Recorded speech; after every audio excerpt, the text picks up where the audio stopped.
Hi, I am Swapna. I am a natural fertility coach. Miscarriage అంటే కేవలం బిడ్డను కోల్పోవడం మాత్రమే కాదు, మీలో ఒక భాగాన్ని కోల్పోవడం కూడా. చాలా మంది అసలు ప్రపంచం ఎక్కడికో పోతుంటే మీరు మాత్రం ఇంకా మౌనంగా దేవుణ్ణి ప్రార్థించడం, మిమ్మల్ని మీరు నిందించుకోవడం, అసలు ఇంకొకసారి ప్రెగ్నెన్సీకి ట్రై చేయాలంటే భయం, ఎక్కడ అబార్షన్ అవుతుందో అని చెప్పేసి. సో ఆ బాధలన్నీ నాకు తెలుసు. అసలు నిజంగా మనసులో ఒక డౌట్, నా శరీరం నిజంగా పనిచేస్తుందా? నిజంగా పనిచేస్తుంది. అబార్షన్ అయింది అంటే మీరు అమ్మ కావాలనే కలను పర్మనెంట్గా దూరం చేసుకోవాల్సిన అవసరం లేదు. ఎప్పుడైనా కూడా అబార్షన్ అయింది అంటే అసలు రూట్ కాజ్ అనేది ఐడెంటిఫై చేసుకుని మరి ఎగ్ హెల్త్, హార్మోన్స్ బ్యాలెన్స్, గర్భాశయాన్ని హీల్ చేసుకుని emotional support, life style changes ఇవన్నీ కానీ చేసుకుంటే న్యాచురల్గానే కన్సీవ్ అయ్యి మిస్క్యారేజ్ అవ్వకుండా ఒక హెల్దీ బేబీని తీసుకునే ఛాన్సెస్ చాలా ఎక్కువ ఉంటాయి.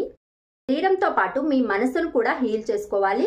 సో నెక్స్ట్ ప్రెగ్నెన్సీకి ట్రై చేసేటప్పుడు మీ శరీరం మనసుని సిద్ధం చేసుకోవడానికి నన్ను ఫాలో అవ్వండి.